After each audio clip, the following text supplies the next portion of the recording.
This may look like a plain, unassuming piece of parchment, but is actually one of the most famous documents in the world. Magna Carta, meaning the Great Charter, has inspired people across the centuries, from Thomas Jefferson to Mahatma Gandhi.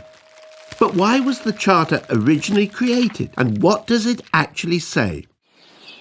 Let us take you back to medieval England. It's the year 1215, and the ruler is King John. Many people believe that King John was one of the worst kings in history. He imprisoned his former wife, he starved his opponents to death, he allegedly murdered his own nephew, and pulled the beards of the Irish chiefs. King John had imposed heavy taxes on his barons in order to pay for his expensive foreign wars. If they refused to pay, he punished them severely or seized their property. The barons demanded that King John obey the law. When he refused, they captured London and John was forced to negotiate. The two sides met at Runnymede in June 1215. The result of the negotiations was written down by the king's clerks into the document we know as Magna Carta.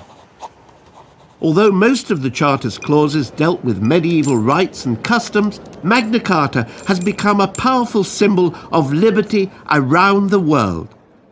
The most famous clause, which is still part of the law today, for the first time gave all free men the right to justice and a fair trial.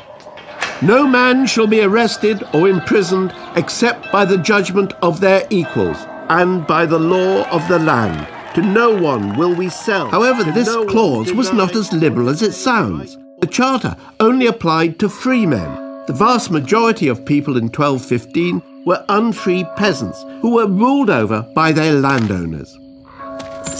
And although Magna Carta was intended to create peace between King John and his rebellious barons, England was plunged into civil war after the Pope declared the Charter invalid.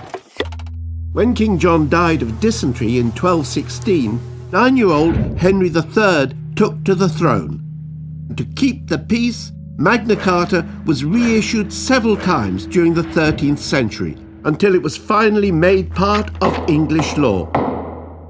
Magna Carta has lived on for 800 years and is echoed in the United States Declaration of Independence and the Universal Declaration of Human Rights. Perhaps Magna Carta's most important legacy is that everyone, including our leaders, must obey the law.